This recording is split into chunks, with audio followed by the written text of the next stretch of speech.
Critiqué par les automobilistes et dont l'efficacité concernant la sécurité routière est régulièrement remise en doute, les radars automatiques continuent de rapporter gros, de plus en plus gros même. 2022 a été la première année sans restriction de déplacement ni confinement depuis la pandémie de Covid-19 et forcément les sommes payées sont en hausse. La Cour des comptes a publié le 13 avril 2023 le rapport sur le budget de l'État en 2022. Repéré par le site Radar Auto, ce document dévoile le résultat des amendes des radars automatiques en France. Et c'est simple, les montants payés par les automobilistes sont en hausse. En 2022, selon le rapport, 707 millions d'euros d'amendes ont été envoyés par les radars automatiques en France, une manne financière en hausse de plus de 50 millions sur un an. En 2021, seulement 655 millions d'euros avaient été collectés. La forte hausse fait entrer directement l'année 2022 dans le top 3. Seulement en 2016, 760 millions et en 2017, 824 millions. Record inégalé, les montants avaient été plus élevés. Les données de l'Observatoire confirment sans surprise la hausse des taux de crédit immobilier. Encore une fois, en mars 2023, la barre des 3% a été franchie. En moyenne en France, le taux affiche 3,4% en hausse de 0,20% par rapport au mois précédent, 2,84% en février 2023. La tendance haussière se confirme quelle que soit la durée du prêt. Il faut compter sur des taux de 2,86% pour des prêts de 15 ans, 3,5% pour ceux sur 20 ans et 3,20% sur 25 ans en mars 2023. Par rapport au mois de mars 2020, c'est près de 3 fois plus. Le taux moyen affichait alors 1,14%.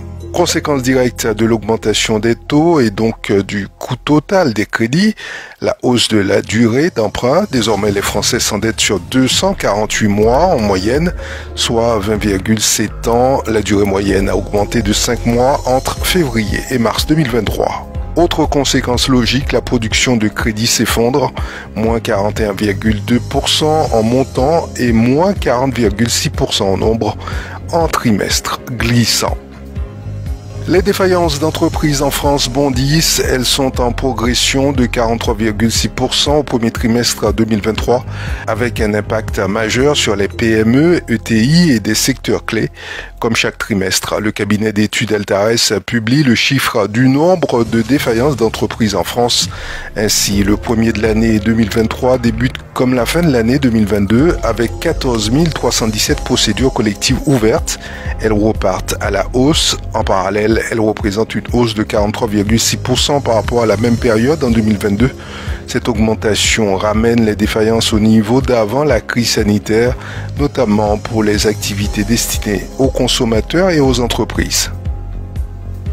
Dans son rapport annuel paru ce lundi 17 avril, la défense des droits, Claire Hédon pointe de multiples entailles dans les politiques publiques et une dégradation de l'accès aux services publics en France.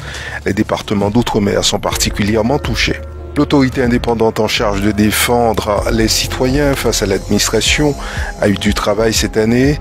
En 2022, Claire Hédon, la défenseure des droits et son équipe ont reçu 125 456 réclamations, soit 9% de plus que l'année précédente. Les principales réclamations concernaient des problèmes avec les services publics, plus de 82 000 requêtes, soit plus 14% sur un an.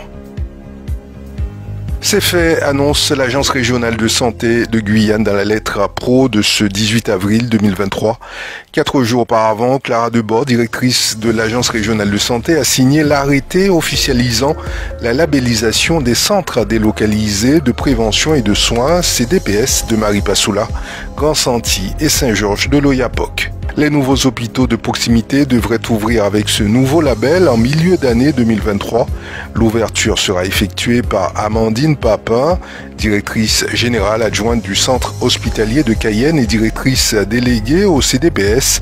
Cette évolution est accompagnée de financements correspondant à ce nouveau statut. Quant au personnel, 97 équivalents temps plein sont à recruter cette année. C'est au cri de maintenant tu vas apprendre à respecter un homme qu'un Brésilien s'en est pris dans la rue à son ex-compagne. Une jeune femme de 18 ans, rapporte le site Céleste Nafes.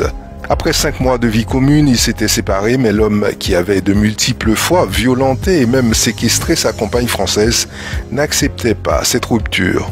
L'arrestation de l'homme a été faite dans le cadre de l'opération Horus, qui réunit les polices fédérales, civiles et militaires déployées pour réduire la criminalité à la frontière. La Guyane est placée sous vigilance jaune sous fortes pluies et orages depuis lundi. Des intempéries qui provoquent déjà des inondations sur l'ensemble du territoire. La route qui mène au barrage de Petit Saut s'est effondrée, isolant ainsi l'équipement hydraulique de Sinamari. EDF en Guyane est en relation avec les services de l'État, propriétaires de la route d'accès, pour prendre les mesures qui s'imposent. Sur la nationale 1, au PK 202, au carrefour qui mène à Mana et Saint-Laurent, le pont du Grand Lossa est submergé par les eaux de la rivière Lossa. Les automobilistes sont bloqués de chaque côté du pont. Attention, cet épisode de pluie et orage devrait durer jusqu'à ce mercredi. C'est la fin de ce flash, je vous remercie de l'avoir suivi. J'aurai le plaisir de vous retrouver lundi sur Radio Mayuri Campus.